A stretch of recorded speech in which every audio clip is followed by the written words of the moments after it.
Hello, hello, hello. Hooligan Soccer podcast coming at you, as always, with myself, Gary Stryker, and a very excited Crystal Palace fan, the Qooligan. Big weekend for you this weekend, Qooligan? Yes. It is a big weekend. It's a big weekend for all Palace fans. All of us who are counted amongst the dozens in the United States and in their hundreds and thousands in England. I actually think Palace has a slightly larger fan base than that, but compared to the Big Six, no, we're small fry. And but this is Saturday is going to be our day on that one. It's exciting. It's exciting anytime a non-Big Six club makes it into a final of any import, whether that be an FA Cup, England, international, whatsoever. I mean, West Ham making it into Europa's 2 years ago, that was huge. It was a huge deal, right? I mean, it was surprising. It was shocking. And then, of course, Palace making it into the FA Cup finals. But they've been there twice before. Yeah. They've lost twice as well. So let's hope that through time's a charm, right? Third time's a charm, indeed, yes. The old adage. We've got, so an interesting agenda for today. Obviously, we'll touch a little bit on, I think we'll go into obviously sort of some of the stuff that's been going on. Obviously, there's the FA Cup final. We'll talk about transfer season is upon us. There's a whole bunch of stuff swirling around, which we'll touch on. As the European leagues run in and come to a close as well, there's some interesting narratives and stories, particularly in Holland and in Italy as well. There are. We also had an MLS out of schedule MLS midweek set of fixtures as well, which was an interesting one and yielded some interesting shake-ups. And then, of course, we'll be looking into the weekend's fixtures, FA Cup final, obviously, as well as the Premier League and the MLS. Right on. Why don't we start with what's gone on behind us? So obviously yesterday we had all those Wednesday fixtures, Qooligan, in terms of the MLS. Again, I think we confirmed that this is because they're trying to sort of basically front load their schedule because they're going to have to go on a pause because of the Club World Cup coming in. Is that is my understanding? Yes. That 30-day Club World Cup pause, intermission, rest period, whatever you want to call it, means that they can't shorten the season, so they have to cram the season into other places. So I think this is the first of many midweekers that we're going to see. We're going to start coming through in order to make sure that everybody can get their 36 games in. Yeah, and of course it will be, I imagine, again, as this will probably evolve, we'll start to see more sort of games, Monday night games, Wednesday night games. I'm betting there's going to be Friday night games. I know not yet, but I foresee in the future that the MLS will start expanding their sort of windowing just to be able to capture more. Yeah, the USL is doing that already. They had a Wednesday game. They're having some Friday and some Sunday games. MLS has always traditionally limited themselves to mainly Saturdays, as well as the occasional Sunday game here and there. But no, this one is, this one's big. I mean, it was a banner week for a lot of teams who there were some shockers in this one. Yeah. Which one stood out to you, G? I think we'll start with the worst one again. I think it's no surprise, but Galaxy losing again, obviously this time to sort of Philadelphia. It was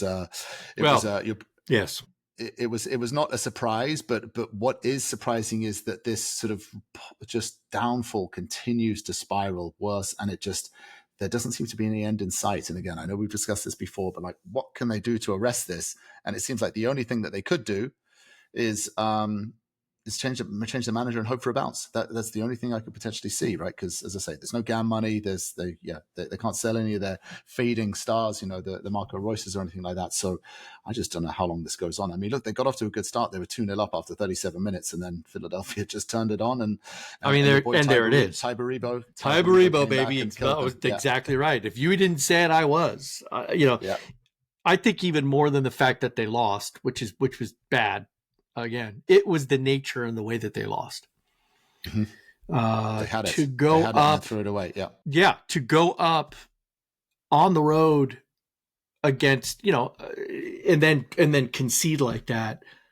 Oh, that's like a double sting, man. It's it's just it's unpleasant, and there has to be a reckoning somewhere, and I don't know where that reckoning comes in. I have heard some rumors that I am not allowed to discuss publicly, because I was actually asked to keep them confidential. But yeah, I don't think things are very happy down in Carson. I have a feeling it is a very awkward place to be in the LA Galaxy headquarters right now. And probably an experience that they've never felt before around the club as well, because they've never had it this bad before. It's not never like this one of bad. the bottom teams. No, yeah, they've had losing seasons. They've had slumps. That has been the anomaly, not the norm. Their norm has always been at very high performing, one of the perennial, good teams out there.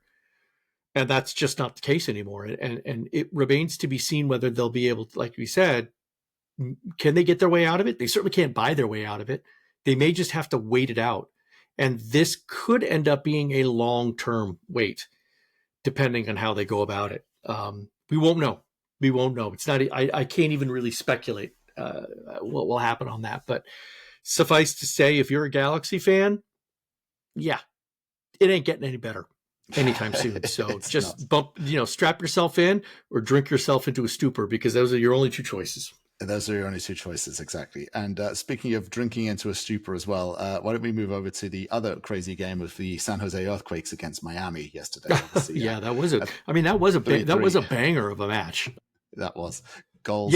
Goals. It spun the whole Bay Area into a tizzy, and I think that if the Warriors hadn't been playing the Grizzlies in a deciding Game 5 in the NBA conference finals, this one would have been the only story that anybody was ever talking about in the Bay Area. As it turns out, it kind of got split, but they did sell out. Tickets were stupid expensive, and I mean stupid expensive. $350 or so, I think you were saying, on the secondary market. On the secondary market, they were going much higher. $390 was the last that I saw, and they probably as it crept in, there was probably a peak point before a sort of quick drop down. But we know why that is. We know why that is. Yeah. Sure. Yeah. I mean, let's just unpack this. There were 2 goals in the first 4 minutes on this game. Yeah. So if you were late because of Bay Area traffic, you missed out. You missed out on 2 goals.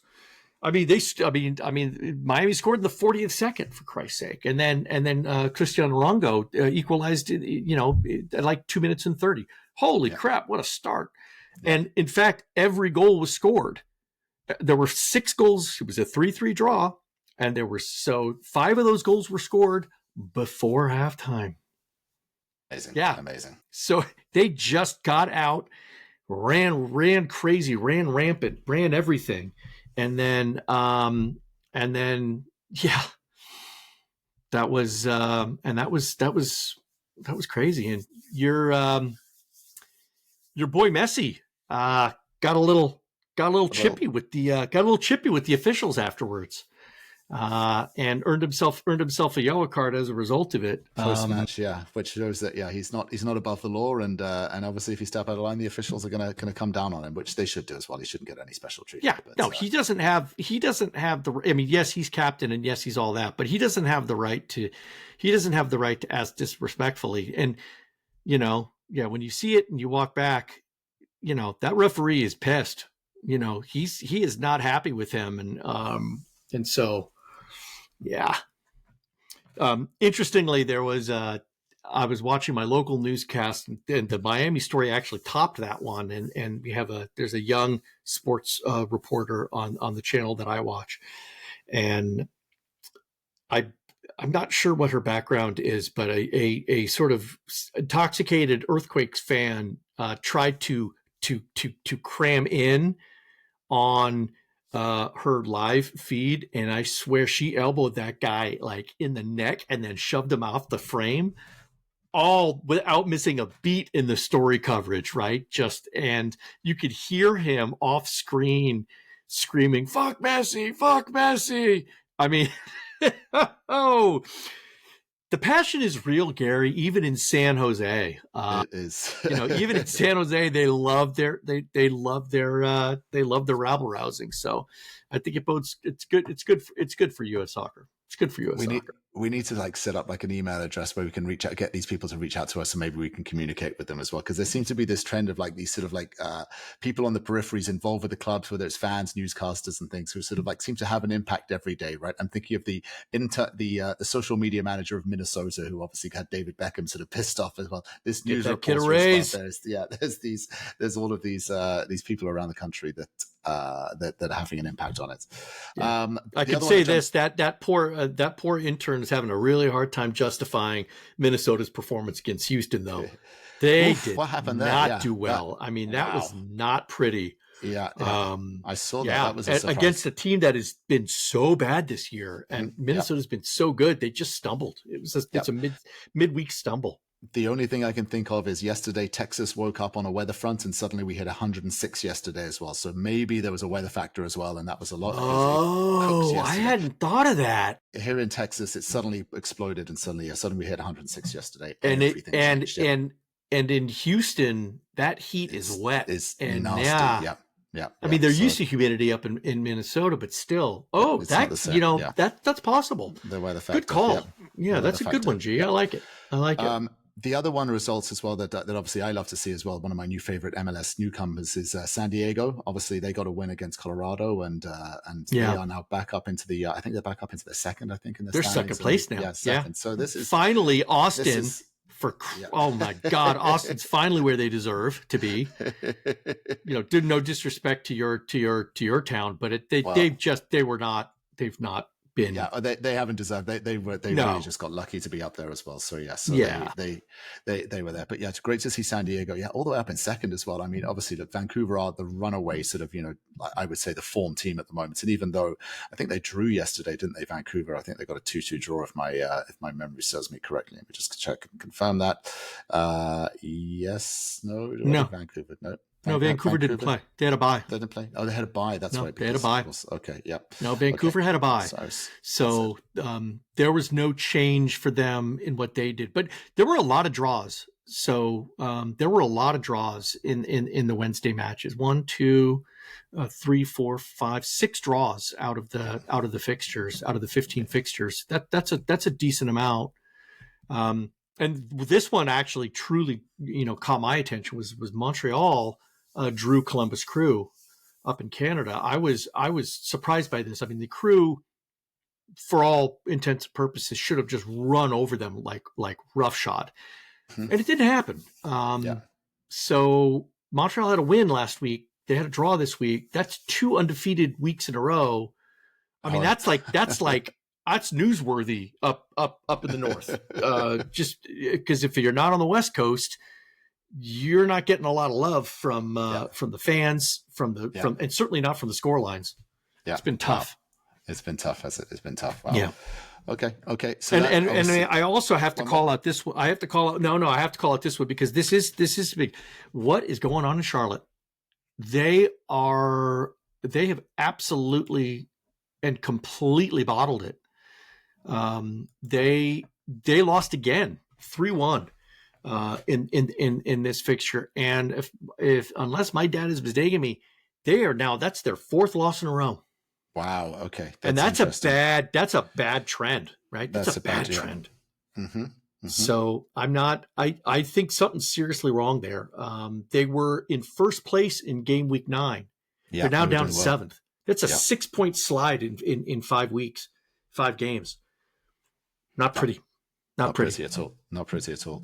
The only positive thing you can say is maybe I saw Zaha got on the score sheet as well. I didn't actually see the highlights of that game. I didn't get to that one, but he did get on the score sheet. But what does it matter? That's good. That's great for him and his confidence booster. Exactly. Well, that's because he's been lacking from that score sheet as well. And you'd expect someone with Zaha's caliber and history and pedigree to be. Well, I've always said that he's better for Charlotte. He's better as a decoy. Yeah. He's better as a highly paid, dangerous decoy than he is as an actual effective goal scorer. They have other people who can score those goals and other people who can pull the strings while he's running around and distracting everybody's attention. But Okay. So it goes. Fun. Okay. Anything else? Any other picks on the MLS midweek how to schedule games as well? No. I mean, I think Nothing everything else jumps is out. pretty, was pretty Standard. Yeah. yeah. LAFC with a surprise. I have to say, LAFC 4, Seattle 0. I thought City against Sounders. That was a big score. That was a big score. Yeah, it's a big score line. But here's the funny thing: is a lot of these week over week, you'll see these anomalous results come through. I mean, I remember Earthquakes. They beat FC Dallas 5-1, 6-1. These anomalous score lines happen when conditions just all come together in the right way. That's not necessarily indicative of a sudden trend. Nor do I think we should read too much into it, projecting out into what might be happening within the Club World Cup. It's a whole different story, right? LAFC is obviously attempting to tweak and fine-tune themselves for their big $10 million game that's happening on the 31st of May against Club America, right? The play-in to get to the Club World Cup. The Moneyball game, yeah. This is big Sounders game, are already in. So for them, it's more like, let's just see what we can do. I didn't check the lineups. I don't know if they had any injury issues. I don't know if they were resting anybody, right? Because with all of these midweek games, you begin to suddenly see, right? And not to mention the fact that Open Cup is on. I mean, obviously, Seattle Sounders and LAFC aren't participating in that, but for some of these clubs, you have to really start managing your schedule and your players. It's important. Otherwise, you're going to have significant injury. Yep. Okay. All right. So that brings us to the end of the midweek MLS round of fixtures. Any other picks as well? I think that pretty much covers, all the highlights and the high touch. Okay. So let's look Moving a on. bit further forward and some of the other stuff that's going on around the world. So in Europe, as we discussed, there's obviously a number of leagues that are starting to sort of come in. I think, we saw that Barcelona beat Real Madrid, so they look pretty comfortable. It looks like they're going to win La Liga. Unfortunately, they couldn't quite get over the line in the Champions League. It's not done yet. It's not done yet. There is a mathematical chance that Barcelona does not win. Yes. But just looking at it, they're playing right now as we speak. They are actively engaged in a game. Their derby with Espanyol. Oh, they're playing Espanyol, are they? That's it. They are. So it's their derby. They're at the 64th minute, and Barcelona is up 1-0. They're up 1-0. So if that is the case, then that's 5. That's 8 points clear with 2 games to go. No, that's the league for them. All they need is a point. 1 point, and they're done. Well, I don't think there's any chance. 1 point and they're in, because Real would need to win out their next 2 games, and even that would only. No, actually, no, that's not true. If they win out the next 2 games, they have 84. No, they could still do it.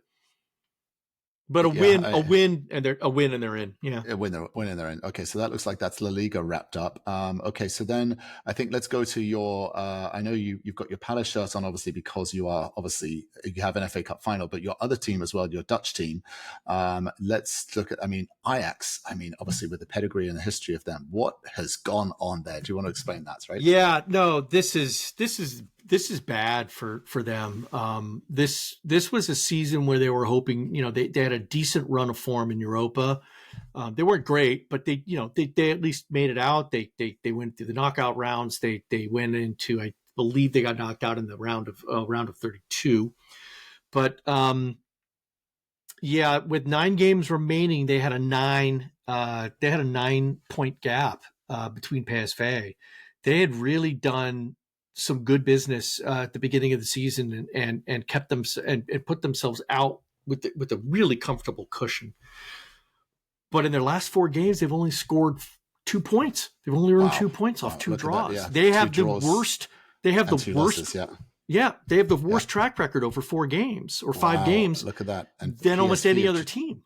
And PSV have the best form in the league at the moment, having won their last 5 games as well. And they've scored a shit ton of goals this season. That's right. 100 goals scored this season. They have 100 goals just in this season. So PSV now has the 1-point edge. They've got a vastly superior goal differential. Yes. And that means that Ajax, even with a win, cannot guarantee themselves the Eredivisie crown. And that is... This is the final game of the weekend coming this Sunday, This is the final game of the weekend. That is correct. Ajax are playing FC Twente and PSV against Sparta Rotterdam. So, so they threw that one away. Hey, they had it and threw it away, right? They did. And it really is a case of throwing it away. And I have a feeling, as there always is with Ajax, the fans will be dreadfully upset. Are they playing at home against Venta? I didn't check to see that one, but if they're Believe playing at that home, they are. Yeah, they are. They're playing at the. Is it the Cruyff Arena? Is that what it's called, or the Johan Amsterdam Arena? Cruyff It's Arena, called? yeah, that Cruyff the Arena. infamous D section, right? And that's where the ultras sit.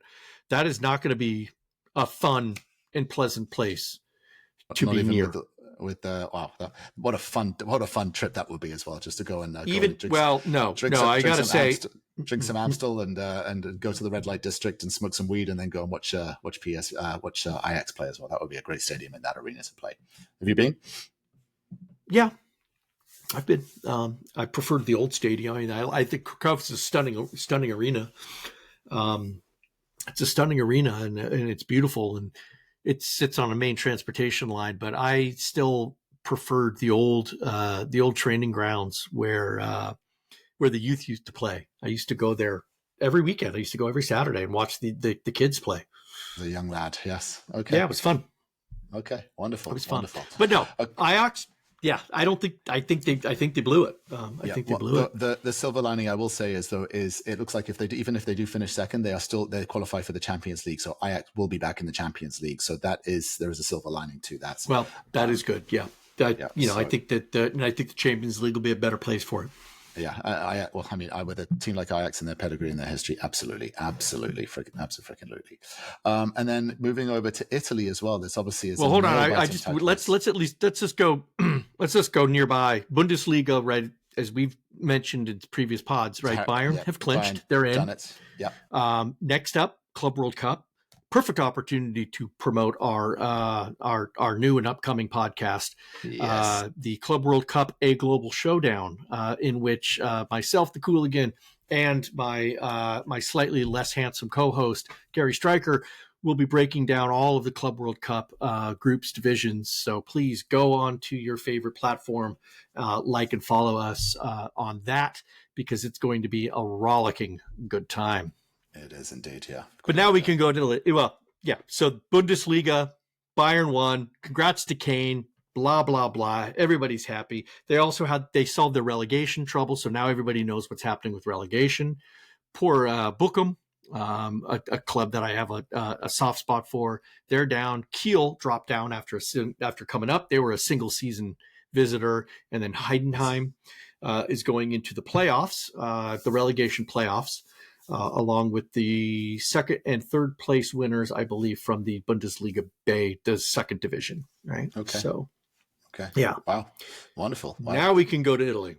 Let's go to Italy. Okay, so we have the Serie A. There's 2 more games to go in the league run, and it looks like Napoli obviously leading on 78 points with Inter behind them 1 point. Of course, Inter still have a Champions League final also to think about and consider, and then the Club World Cup as well. So they are not done. Their season is a long way from done by any stretch of the imagination, which will interestingly, Napoli tripped.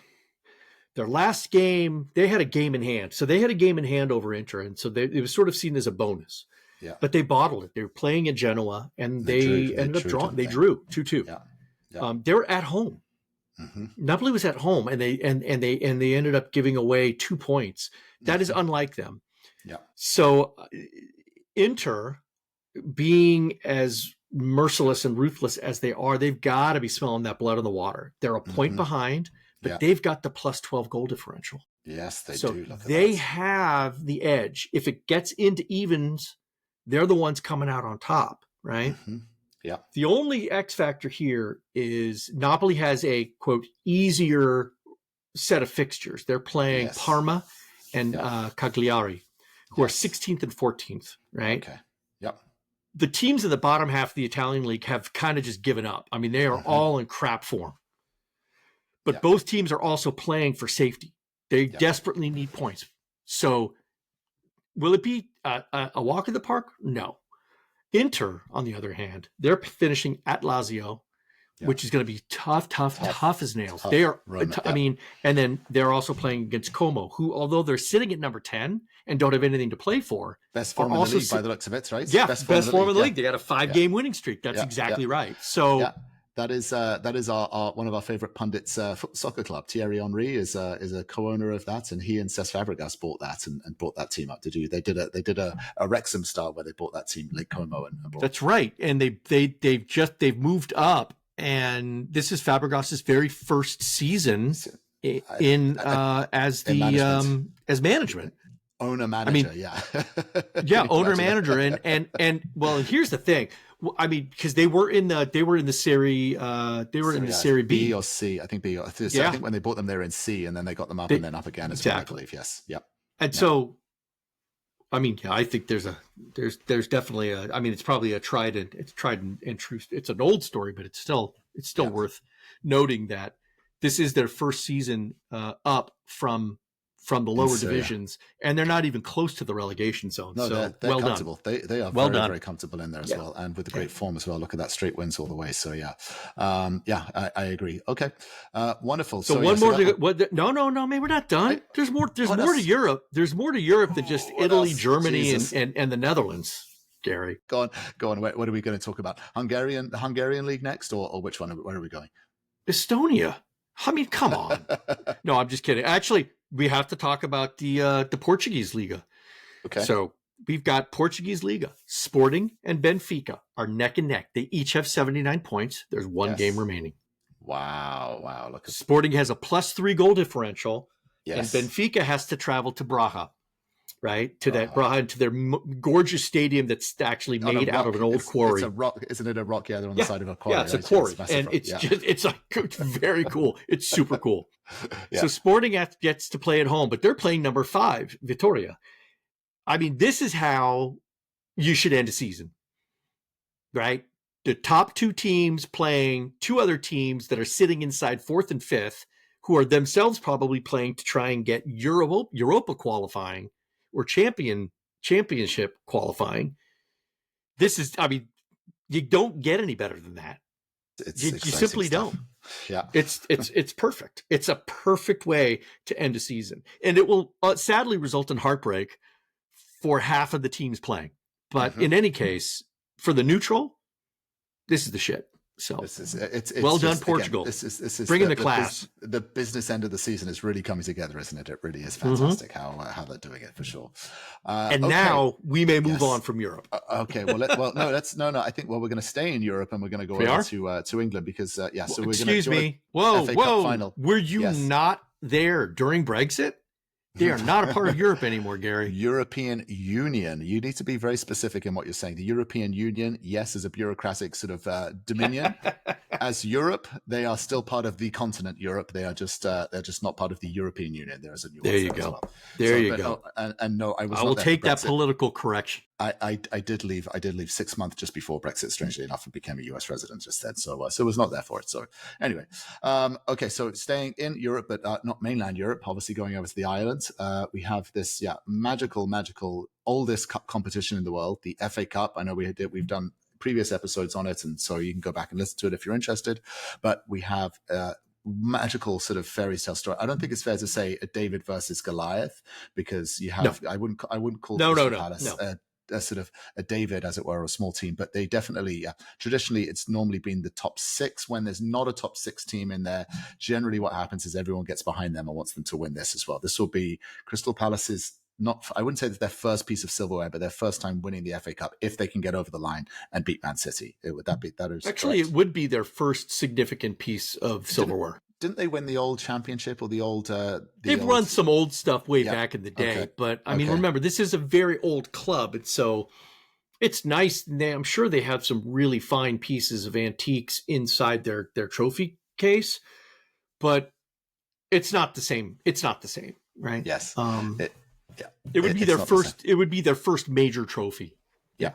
It would be, and what a way to win it, and if they can win it, and it's not possible. Like Man City have slipped up in these finals before as well. I believe when they played against Leicester, when Yuri Tielemans I think scored against Man City and beat them as well. And it's not uncommon for there to be cup upsets as well. This is, as we've talked about, this the magic of the FA Cup as well, and there are cup sets here on possible. It's possible. So with Man City's form, I know they're gearing up and getting ready to go to the Club World Cup. So I know they will be motivated for sure, because their season has not been a good one by their standards. And they don't have any other silverware that they can go for. So I think Pep has talked about this in press conferences about his bonuses. He gets bonused on obviously silverware. So obviously maybe not the biggest bonus compared to the Champions League or so the Premier League that he should be expected to win. But I think in terms of this, I think Palace-wise, everyone's presence is correct. No major injuries. Eze's on form and everyone's ready to go and you should be good. Man City, obviously last weekend, they had a bit of a slip up as well, didn't they? Where they drew against, was it Southampton, wasn't it? Where they drew 0-0 with Southampton. Yeah. So you'd expect them to come in motivated and fired up for this. Is that anything else you want to add to that? And that's except for don't, because to be fair, it's just pure speculation until you see what the lineups are, right? Yeah, will Pep do one of his classic Pep maneuvers? Mm-hmm. Will he do false nine or something like that? I mean, will he start Haaland and goalkeeper? I don't know. I mean, it's like it's hard to say. I think it's fair to say that for Crystal Palace, you'll see the usual suspects in their usual spots, playing, with all get out. And there Glasner may have a few tricks up his sleeve. He may have a few other things that he's thinking about doing, but no, Palace they're going to do what they normally do. They're going to put their big three in the back. They're going to try and stop stop any real City attack.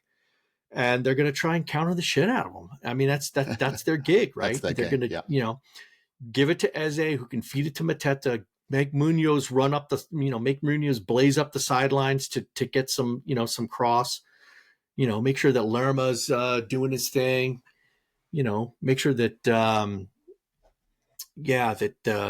then Gueye, Lacroix, and Richards just hold that forward. I don't know. Yeah. It's going to be an exciting game. Game. And there's the silverware to play for. And again, but we seem to have been coming back to this theme now as well. There seems to be, there's a step beyond the silverwares. And I don't think it's so much money related, but now European competition will be unlocked. Now, Palace, that would be a first for Palace, because I don't believe Palace has ever played in a major European continental competition. So that would be a first, and that would be huge for them, because I think the club finally is at a position where it would not be as much of a distraction. I think in earlier years, if they had lucked into that, it would have destroyed. It would have destroyed the team. Yeah, they actually have enough depth now where they could handle a European campaign, especially now that these European campaigns have the new formats in which there's many more games that you have to play. Mm-hmm. So, I mean, it's in effect a second season that they're rolling into. Playing, it would be also a good chance to maybe sort of blood some of their kids as well, and sort of bring up some of the talent as well, and provides incentives to keep some of their big players, right? Because you've got to think that Eze, Gueye, these are all players that are being targeted by other clubs. They're going to get plucked, and so now that you've got some European stuff coming, they may be a little less inclined to jump ship. They might, they can maybe offer some more bonuses and a few more incentives to them to get them to stay. Yes. But two, they're getting the bigger exposure that they think that they would be getting at these other clubs. And by the way, if this is just to you, Eze, and to you, Gay, if you think that moving to Tottenham is going to get you any better, don't do it. Yeah, don't do it as well. And there's no guarantee Tottenham have got European competition. Don't go to Chelsea. Don't go to. In fact, we all know this. If you go to any London club, it's going to be tough. We're not going to Trent you guys. All right, we're not going to do that. Yeah, well, that's exactly. Still, dude. So yeah, you'd expect Man City to be able to close out the remaining 2 games of this season with some points and stay in that top 5. However, it is getting very, very close and very tight in the Premier League with all of those. I hate to say it, Gary, but I'm finding myself rooting for City for those last 2 games. Not this weekend.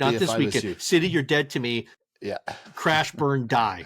Fine. But after that, come back, resurrect yourselves, and go kick some ass. Yeah, it looks like, and they've got, just looking at their fixtures, they've got Bournemouth, and then I think they've got Fulham as well. So again, not easy fixtures, but doable, right? But definitely winnable. Right? Definitely winnable. Winnable, or even draws as well. I think what will be interesting, as I say just now, looking at that, I think all the attention really goes to on the Premier League. The attention's on Nottingham Forest. Yeah, well, Forest. Oh God, it happened, didn't it? Nottingham Forest. The pressure is on them. They've got the eye of Sauron blazing into their skull. Oh my God! Or is it the eye of Marinakis? I don't know. One of the two. One of those two is blazing into their skull. But But so, there's a lot of pressure on them, but they need help too. So really, all of those fixtures that are coming up that feature anybody that's in the top 8 are all must watch, except for the Liverpool one, because they don't have to do anything. And they're checking out. So that's how it is. But also, I mean, is it possible? Arsenal is 2 games. I mean, they're 5 points away. No. I think they're fine. They should be fine. I mean, they'd have to have an Ajax style meltdown as well, and that's not impossible, but unlikely. They need an Ajax style meltdown, and they would need everyone else to win. All the teams. Castle, City, Chelsea, Villa. Yeah. All 4 of those teams would need to win out, and they would need to lose their next 2 games. Exactly. That's how they get eliminated. Mm-hmm. Yeah. So I don't see that happening. No, it's going to be hard. I've seen weirder things, but yes, no. But you think Arsenal will be able to get over the line, even if their form? Actually, I mean, look at their form. They've won 1 game in the last 5, drawn 3, lost 1. So definitely wobbling. All they need is a draw. I mean, that's what I'm saying. All they need is a draw. Yeah. So, and I think Arsenal can get a draw. And their last game's against Southampton. Oh God, that's easy. 3 points. 3 points. Easy 3 points. I think their last game's against Southampton, which would be. Let me check on that. You're correct. Yes, Arsenal, Southampton at St Mary's as well. And then who are Arsenal playing this weekend? Newcastle. There you go. See, now that's the game. That is the game. Look at that. Yeah, that's the game. At that. Wow. So in theory, Newcastle, if they beat them, they could get into second. Newcastle could climb up into second, and what a comeback and the performance that would have been. Hey, they've won a trophy and got into second place. That'll be very good. Man City, obviously, they're going to buy. Well, not playing this weekend, but they're going to have some fixture. I think they're going to have to do a midweek, Yeah, they're going to have to do a midweek one. Also, they're getting ready for the Club World Cup as well. Villa, who are Villa looking at? Villa playing Tottenham. Oh, God, I mean, that's the easiest fixture of them all as well, except if it's not Southampton, it's Tottenham. So Villa should get Actually, I'm beginning to wonder whether Tottenham's an easier fixture than Southampton. I think Tottenham and United are so bad. Oh, God, yeah. I mean, at least Leicester plays with heart. Well, at least Ipswich cares. Yes, I mean, they're going down in flames, but they're fighting you the entire time. Villa's running. Okay, they have Tottenham this weekend, and then the final game of the season, Man United. So, I mean, it's just, it's almost a easy 6 points, right? Easy 6 points. So Villa have got a really strong chance of getting back up there. Chelsea play Man United. And again, it's not going to be easy. And then you've got Chelsea Forest, that final game of the season. That's going to be, that's a big one. That's a big one. So it's all coming to a head. And then of course we have, and then we've got a whole summer of Club World Cup and Gold Cup coming up as well. It's endless. It's endless and wonderful. It really is. And then the other one as well that I just wanted to also sort of some of the other narratives that we're starting to see come out is obviously, as now we're at the end of the season, transfer season, transfer windows, transfer rumors are starting to sort of bubble up as well. That's obviously right. There was the big one about Trent and obviously all the hate mail and the backlash he has got, which has been rather uncomfortable, I have to say. I felt it's also it kind of hit its nadir, and it's been sort of like tying down, which is good. So that's it. And then there's talk about, is it Frimpong as well? He's been looking at joining Liverpool as well as a potential replacement as a sort of right wing back as well. And then also as well, we had a story as well about Florian Wirtz as well. So we did manage to get that scoop. That was cool. It was interesting about how he was obviously Bayern have been courting him, obviously going from Bayern Leverkusen, and obviously that's normally Bayern's transfer policy is to go and pluck the young talent from the sort of competing teams to make themselves dominant. He's apparently aired some concerns, and he obviously Man City and Liverpool are also kicking his tires and sort of making advances towards them as well. So these rumors are going to be hot, and sort of again also it depends who finishes in the Champions League, who doesn't, where the money's going to be spent. How the hell are Man U going to spend any money and attract anyone if they don't get Champions League football? That is, and I heard somewhere that Liam Delap from Ipswich was thinking about going to United, and I'm like, could somebody please perform an intervention for that lad? Look, he's going to get a move, right? Because that is without a doubt the worst idea I've ever heard. I mean, I mean, his agent is not doing it. His agent must be getting some sort of sizable kickback or something, because that is an ass move. Well, it's not going to be from Manchester United, because they don't have any money to give any kickbacks by the sounds of it as well, or they're limited in that way. So I don't know if that is. I don't know. Maybe they're giving them a suite at their new Disney stadium. Yeah, but I think look, he's going to get a move, and he will stay in the Premier League because I mean, 12 Premier League goals this season, playing for Well, a team like absolutely. No, Ipswich. there's no doubt that he'll move. He's shown he's shown But himself. go anywhere else, kid. Go anywhere else. I mean, and again, like Arsenal, I can see Arsenal. I really could see that happening. That's kind of the sort of striker that Arsenal would sign just to sort of bolster their attack. Would he give them the extra edge that they need to get over the line? Because can he put up with Arteta's moaning and complaining about balls and other players, teams being worse than them, but still losing and all this stuff? So we'll see. And then finally, wrapping it up, obviously going into this weekend's MLS fixtures. It's, as you say, it's rivalry week. It's rivalry week, isn't it? So yes. It's a lot of all the sort of geographical rivals are going to be playing each other. And again, now can I ask, do they do this? Is this traditionally sort of around this time of year when they say this is rivalry week, or do they just kind of pick a sort of arbitrary weekend as well based on the fixture calendar and give them the ability to sort of just have less travel time? I think there's a reason why they're doing it this week, because it has something to do with the 25th anniversary of the league or the 30th anniversary of the league. Because earlier, a few fixtures ago, San Jose Earthquakes played FC Dallas, and that was on the anniversary of the very first MLS game ever. Got it. Okay. And so this, I think, sort of is continuing in that trend. So what you'll see in rivalry week, if I could speak, you have the geographic rivalries, but then you also have rivalries that are not geographically based, but are based upon whether they were when they entered into the league. So, for example, New England Revolution is playing San Jose Earthquakes. Okay. Now, you can't get much further apart than San Jose and New England. Only opposite. Seattle and Miami or Vancouver and Miami are further apart geographically. Yeah. But there were 2 of the original 10. Yeah. Okay. And then the rest of the time, it just sort of goes in and they try to make it so you've got Montreal playing Toronto. You've got the 2 New York City teams playing against each other. You've got Portland playing Seattle. Pacific, you've got Colorado playing Real Salt Lake. Galaxy, right? LA, Miami, Orlando. You've got the LAs. You got the LAs playing each other. You've got Miami playing Orlando. So that's great. Now it doesn't always work out that you can have every team playing every rival. So you've got some awkward ones like Vancouver and Austin, or Sporting and San Diego. Fine, right? DC United versus Nashville. There's no beef between DC and Nashville, so it's okay. It's okay, right? You can't appease everybody or please everybody or have every rivalry happen organically every time. So it's the way it goes. Okay. So any picks out of their games that are looking out? Obviously, I'm going to that LA for some reason. Now I'm just honing in on LA Galaxy and just again watching this slow motion train smash happen over and over again, week after week. Listen, if LAFC does not completely dismantle them, there's something wrong. There's a problem in LAFC. Right? LAFC could lose this game, and it would be just as bad as the 10 games that LA Galaxy lost in the last 10 weeks. That would be. I mean, that's how grossly disparaging they are from one another. They are so far apart. Yeah, but as you say, they do have a very, very big game coming up about sort of 2 weeks later, obviously against. Yeah, they do. Cup, but right? I don't see how that distracts them. No, well, if anything, you just want to be perfecting and just perfecting and sort of getting your routines and your rhythms down and just making sure no one gets injured, guys. Just stay calm and exactly. Way, right? Yeah. Now, the one that stands out to me is Columbus Crew and FC Cincinnati. It's 1-2.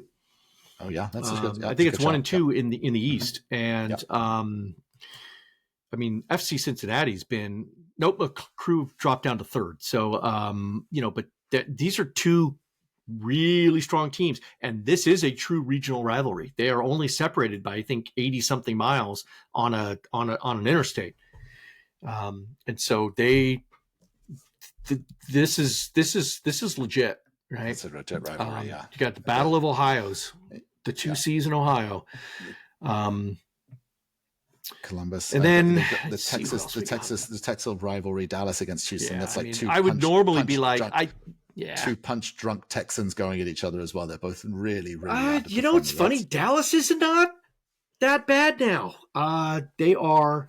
They're intense. They're like they're the perfect. They are, or at least they were. I don't. They had a bye. They had a bye last week. Yeah. So they are what is known as the perfect team.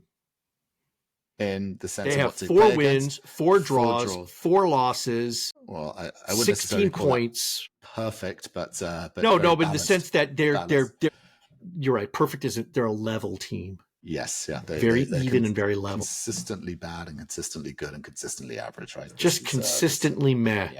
Yeah. Whereas and so I'm just shocked to seeing LA where they are right now with 0 wins. It's ridiculous. It really is fascinating to see. But there we go. Okay, well, I think that gets us. That's 45 minutes as always, as we seem to wrap up. So that's I don't think the fourth official is signaling for extra. The fourth official is not signaling for any extra time, Gary. So that is our time to blow the whistle. Yeah, so we'll call time on that one as well. As always, as we've discussed, Club World Cup, a global showdown. Follow us. We've been recording the pre-sessions. Those will start be going up next week as we break down each group. And then obviously obviously hooligan-soccer.com as well. As I say, some exciting content coming up as well. And it's growing, it's fun, and it's endless. It's endless and fun at the same time. Yep. Until then, Qooligan, enjoy, and hopefully we'll speak. Go Eagles! Palace, FA Cup champions. Go Eagles!